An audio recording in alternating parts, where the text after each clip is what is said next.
It's quite thick. So, in fact, well, you wouldn't want to see me without my shirt on, because I look like somebody who's just come out of a concentration camp. That's just what it does to you. But I'm still here. I'm still here.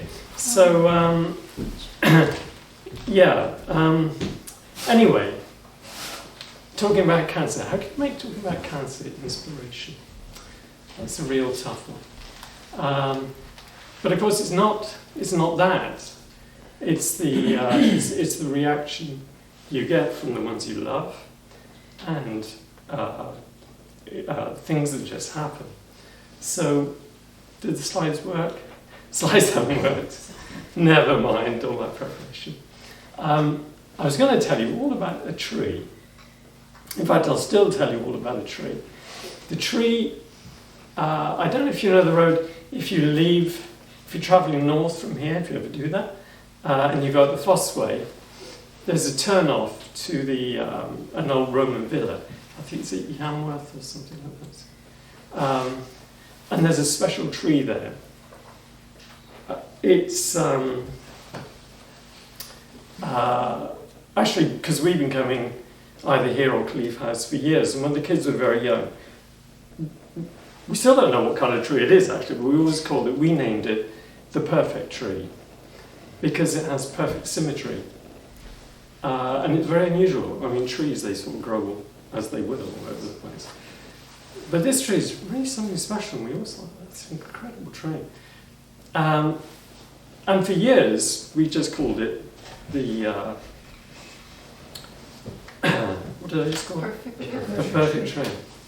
And, but as, years go by, and we looked at it again, we thought, hang on a minute, that's not one tree, that's two trees.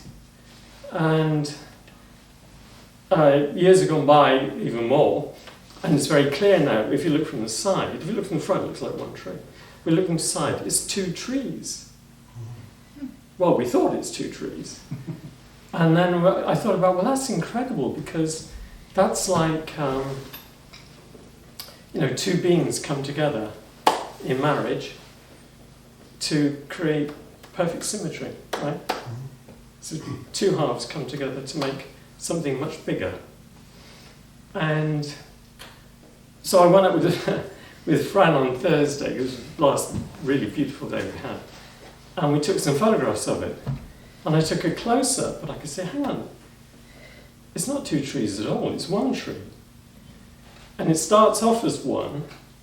And I was thinking, whereas I've always been trying to put it into sort of principal context, it then becomes, it's one tree, but it splits and intertwines. And I was thinking of origin, division, union. The beginning is God, splits into male, female, comes together.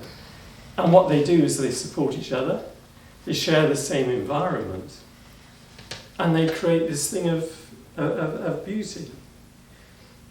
And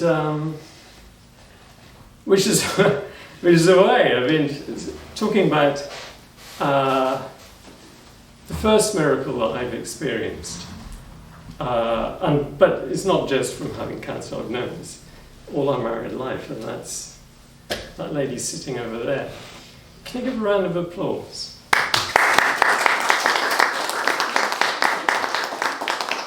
This is a bit where I got to be careful. I start to go.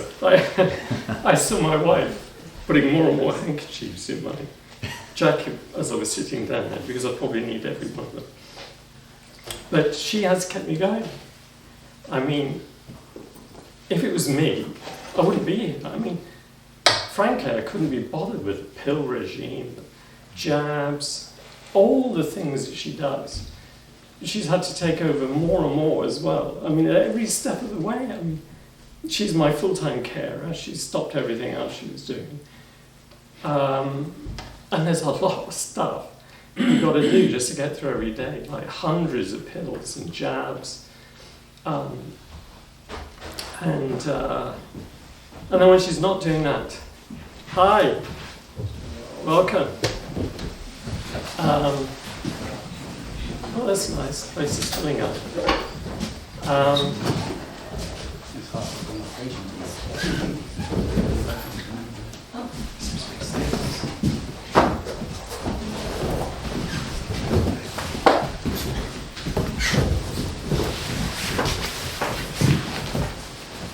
So, and then when she's not doing that, and that's, I mean, literally in the middle of the night, because, well, I won't go into all my medical stuff, but anyway, she's on call 24/7, and I couldn't do it. I couldn't do what she's doing. I don't think I've got the energy or the stamina. And then when she's not doing that, like every evening she's on the internet scouring, searching everywhere for the latest, alternative cures for this or that and everything. So, yeah, I owe my life to her. Anyway, I was going to show you all pictures of the tree and stuff. You have to imagine. But if you go and see it, that's where it is. When I was in America, I remember going and listening to a pastor, and he gave tips on how to be a good pastor. And he spoke about the 3 B's: be brief, be bold, and be gone. But I can tell you there was nothing brief about it. But I'll try and keep to the gist of what he said. So I'll tell you now about a real miracle, which I cannot really explain. But this whole, I don't know if you know my story, but the whole saga started about 2.5 years ago. So that's a long time. And it started, I was supposed to be going to Paris to do some filming for Mark Brown, for one of the Brothers for Hope. And then in the middle of the night, we're getting up early to get Eurostar, and in the middle of the night, I got this incredible pain. Oh my goodness. I didn't know where to put myself. So instead of being in Paris, I found myself in A&E. Not A&E, it was the hospital. Because what I got was a kidney stone.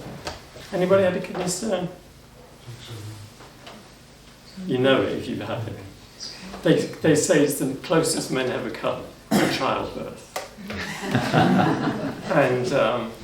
And it is funny because actually when the ambulance, the paramedics came, they gave me morphine. Nothing worked, And you're just so doubled up, you just don't know what to do with yourself. And I found myself going away in an ambulance, and they gave me, is it Gassonaire, they call it? Right, which is what Ingrid and every mother has, they all know Gassonaire, right? And I think this is really weird, this really is like having a baby on Gassonaire, I never thought I'd do that. But it only lasted a day. I've never had a kidney stone before.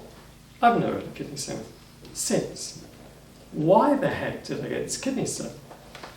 Anyway, before they let me go, they took a scan to see if it had left any friends behind.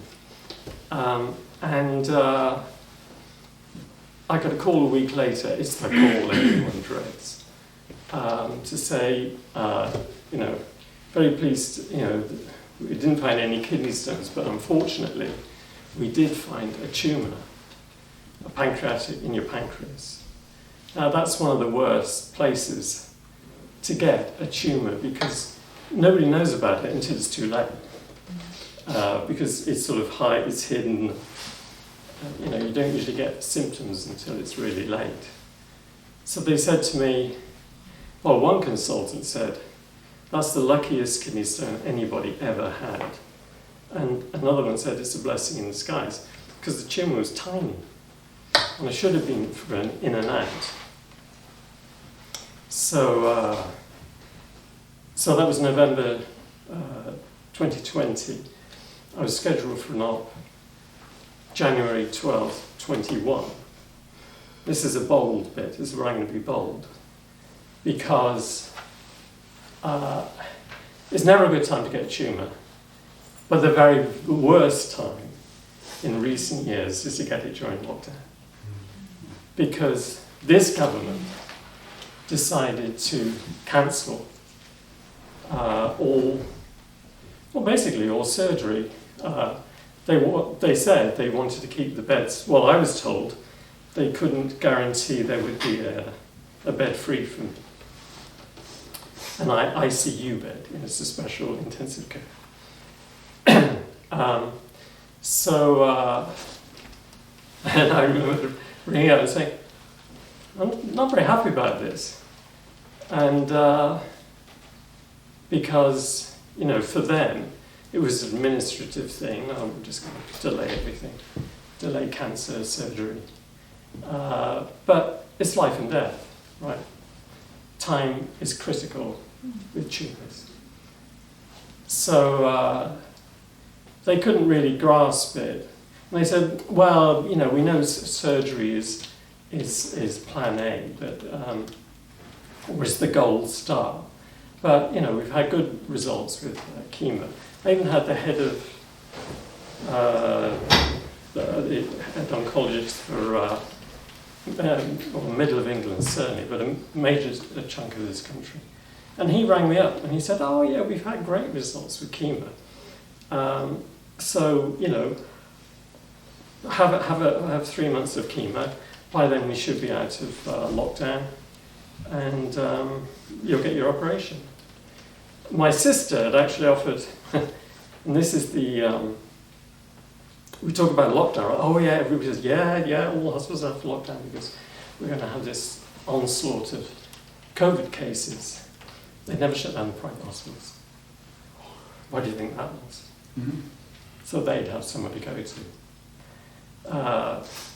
The Priory is 2 miles down the road from Queen Elizabeth. Queen Elizabeth is national health. Priory is private. My surgery would have cost $26,000, and my sister offered to pay because I haven't got that. But I thought, that's a lot of money. I just didn't want to take that off my sister.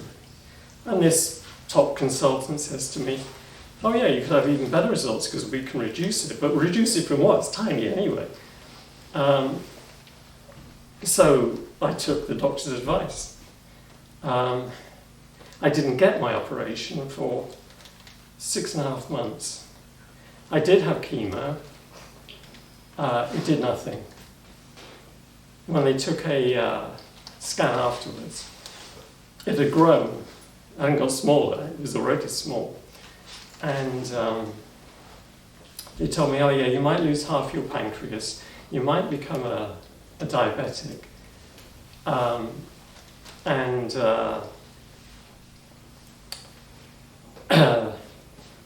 But that's it. So they booked me in, and then they even delayed that for another 2 weeks.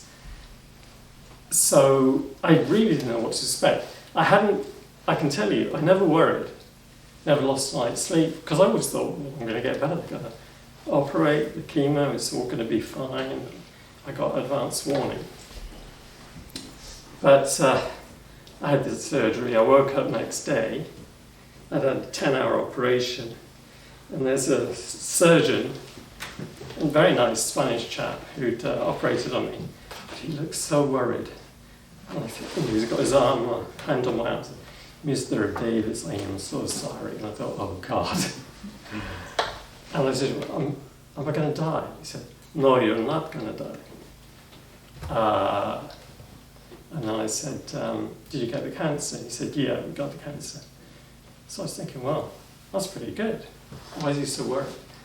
But actually, he never did get the cancer. It wasn't quite true. But that was the first time, I think, when I woke up in the morning. And I remember, because I knew enough that it was only because of this man that I was still here. So as he was going out of the room, I just, because of, 10-hour operation, I hadn't got any energy. So I summoned up all the strength I had, and I just said, God bless you.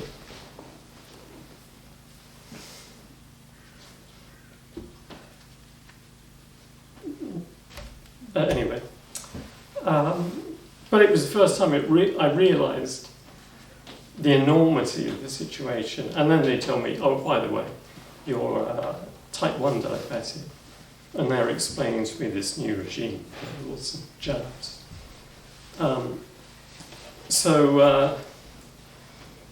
Anyway, later on, most recently I've been in Germany, and I told this story to the surgeons there, and they were absolutely shocked that Britain stopped major surgery.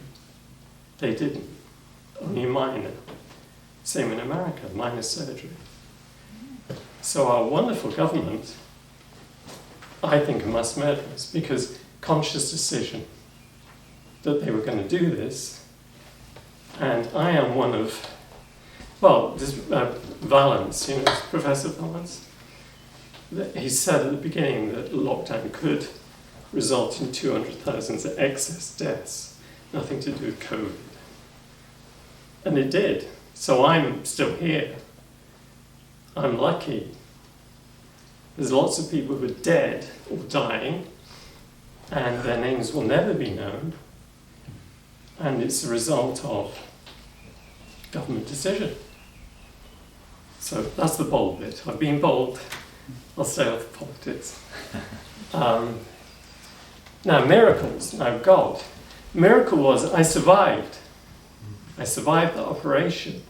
That's a miracle. Because the surgeon said to me, normally when tumours are that big, we don't operate. Nobody operates, but at Queen Elizabeth we go a bit further. So they just stitch you up and wish you well. But they did operate, and I'm still here today. I thank him. So we thought we got through that one, and and I recovered actually pretty quickly from the operation. And you know, I had a walking regime, and we live in the hills, so plenty of that with a dog. Things to keep me occupied. I remember organising a bon voyage party for somebody, and a Christmas party, and then we made the video for your husband, God bless him. And I started to do video work, mainly for Mark actually. There was a lot of stuff going on with the Rise of Hope, which I can edit from home. I couldn't film, but I could edit. And direct. Yeah, I directed 3 prime ministers. It's amazing. You know, because a lot of people now, they go into a studio, or they do it from laptops. So you don't actually need to be there, but you do need to do the edit afterwards. So there's a lot of that. I'm a writer, as you probably know. So I never really stopped writing newspaper articles on similar subjects. So that was all good. I thought it was going fine. And then last June, we had a routine CT scan, and it revealed that the cancer had, what's the word? Metastasized to my liver. We didn't tell anybody. I asked the oncologist how long have I got, and he said, do you really want to know? And I said, well, not really, so that's good, because we always get it wrong anyway. But we didn't tell any of you, because we hadn't told our children, and they'd already been through enough.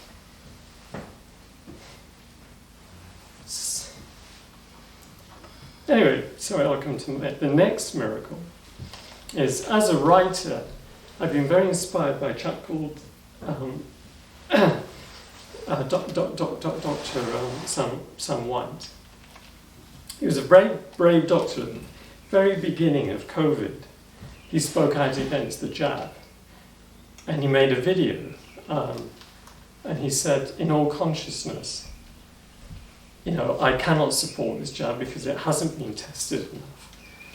But if adults want to take it, that's their choice. But what I really cannot condone is getting children and underage to take a jab which might affect the rest of their lives.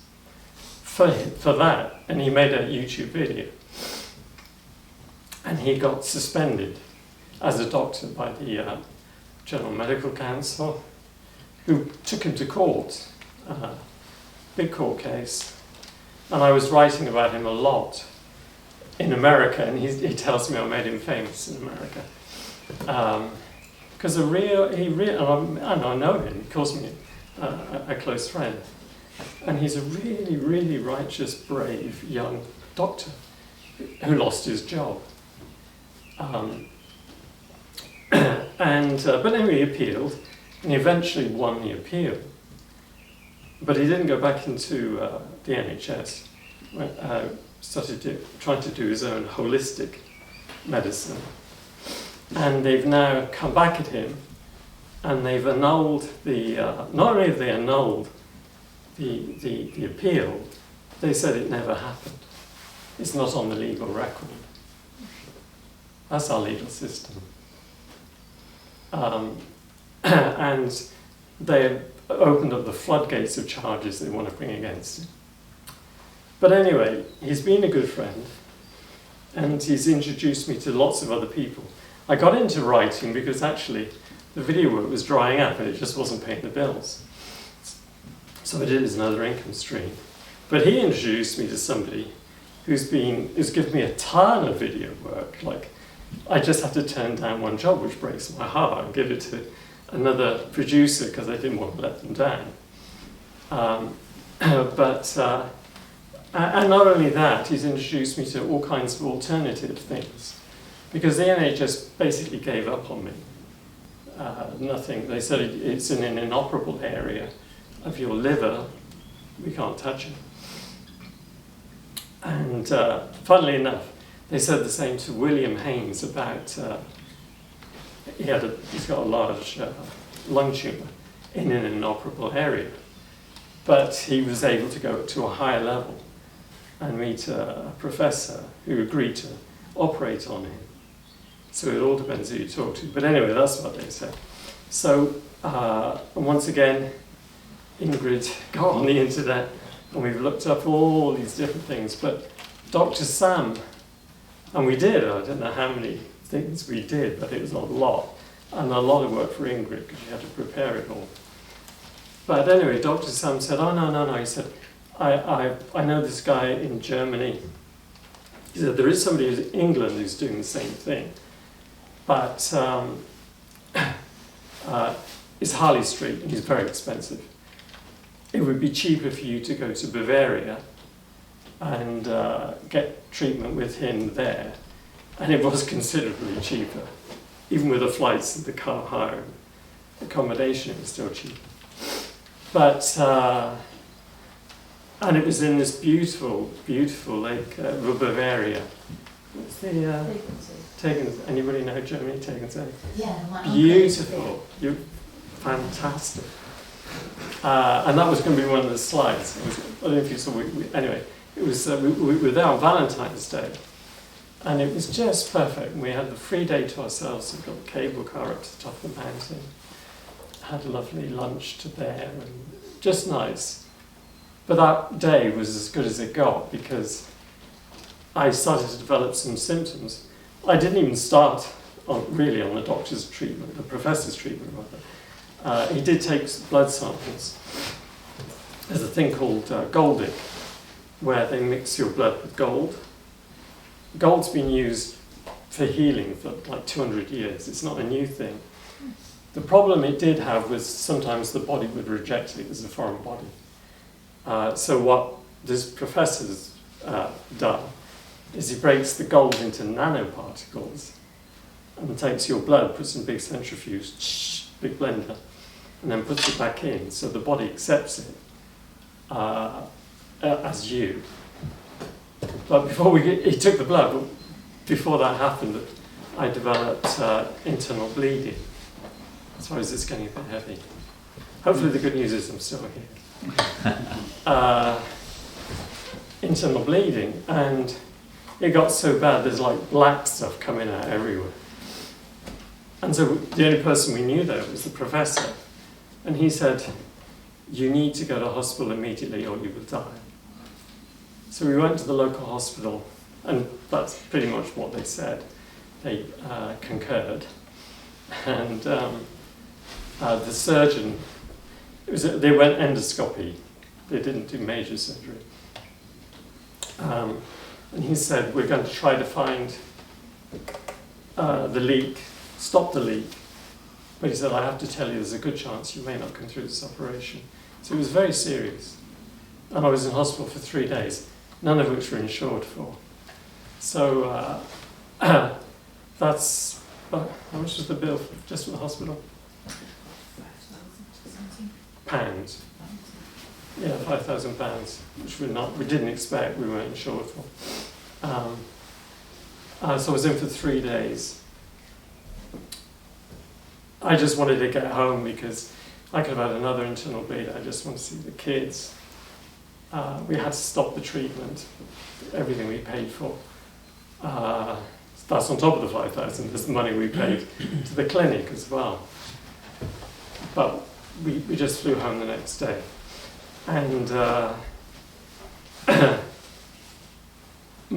here, you may not know this. Anybody know about the Korean pill Providence? Developed the compound. Pills can cure cancer. You don't need chemo, you don't need anything, you just need these pills. They are selling like shed loads of them in Philippines, 500,000, something like that. And the other country is Mongolia. But others too are taking great interest in them. I don't know why it's not more widely known in our movement. I never heard of it. Mark Brand said, "Oh, I got a cure for cancer." I said, "Oh, right, okay." He said, "Yeah, I got some pills." And I'm thinking, "You got some pills? Yeah, okay." But when we stopped the one in Germany, I said to Mark, "Can I start take some of these pills?" They are excellent. I can tell you what they did. January the 4th is the first time I felt any cancer symptoms, pain here. After 2 days, it got so intense I could hardly sit up. Taking these pills, after about 3 weeks, is it 3 weeks? Yeah, 3 weeks. Pain had almost disappeared on this side and has gone down so much, because I couldn't lie on my sides before, and then I got this terrible rush, because once the liver starts to pack up, it can't deal with toxins. So they come out of your body somewhere else. They come out of your back, and you get this. Anybody had shingles? I've had shingles. Not as bad as shingles, but it's getting there. So where do you sleep? You can't sleep on your back because that hurts. You can't turn on that side because of the cancer. You can't turn on that side. How do you sleep? It's tough, right? So that was an immediate improvement. Unfortunately, I don't have a pancreas, which means I don't produce enzymes. These are oral, and so they go through your stomach. So they take a bit of a while. In fact, everything, painkillers, everything takes a while to work. So we are, there's another treatment. So we've gone back to the guy in Germany, and I told you how expensive the one in Harley Street was. Here's another miracle. Because it says on his website, this treatment we offer about 17,000. I rang him up, finally got through, and he said, "I'll treat you for free." Now, how many people get free treatment at Harley Street? Dr. Carter, he's a wonderful man. You just look at him, he looks like God. I said, "I've met another saint." And he was so moved. So we do that, but unfortunately, of course, they're in London.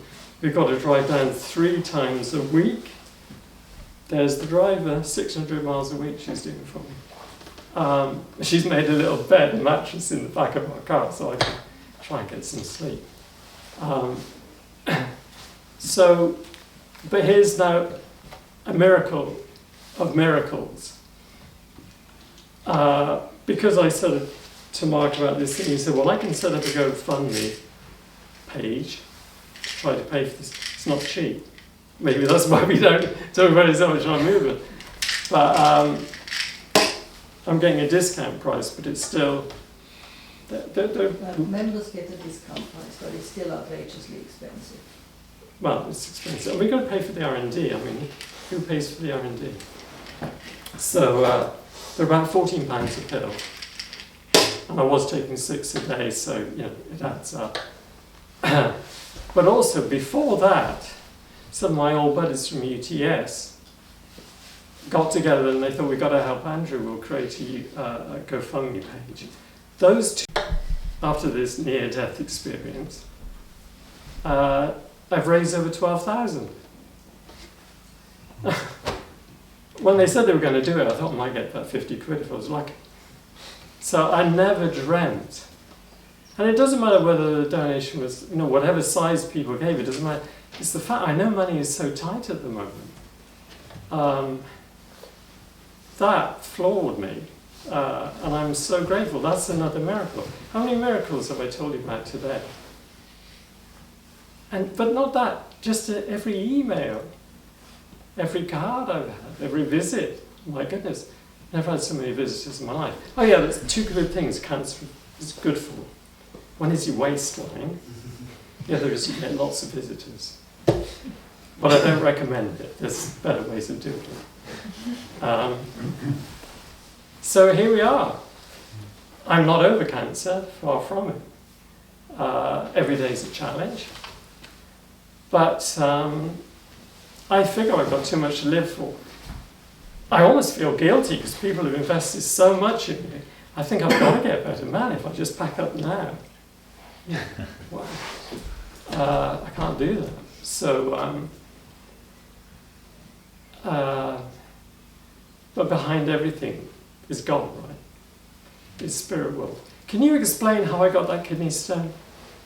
To this day, I can't. It was a warning. And had we not had this lockdown madness, lockdown murder, I wouldn't be in this situation. It would have been done and dusted, 2 years ago. However, here we are. I'm very grateful for the family I have, the support I have, the friends I have. Also very happy. Next month, Ashley's getting blessed. So be you. So, there's so much to plan for.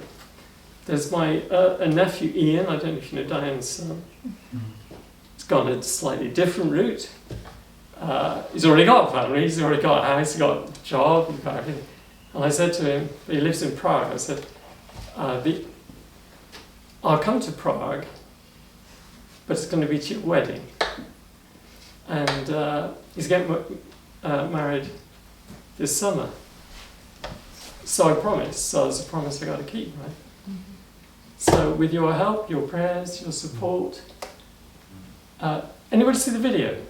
Mm-hmm. If you haven't, I hope you get a chance. I'm sure Elliot can send you the link if you haven't seen it. But that was, because literally 100 people donated. So many, and prayers all over the place.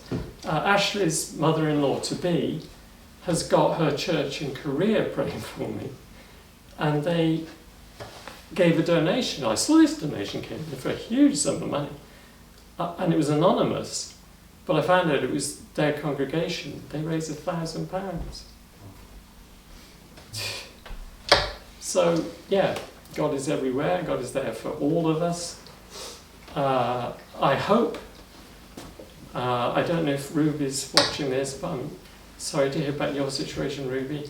I hope you can find some inspiration in this. I hope this never happens to any of you. But if it does, it's not a one-way street. Cancer is not a one-way street. And I get annoyed when I see those adverts on TV and they say, you see these, like Macmillan or whatever, people are being given the news and their head goes down and it's all tears and stuff. This is the beginning of the end. You have plenty of reason to feel sorry for yourself, but if you go down that route, that's where that leads.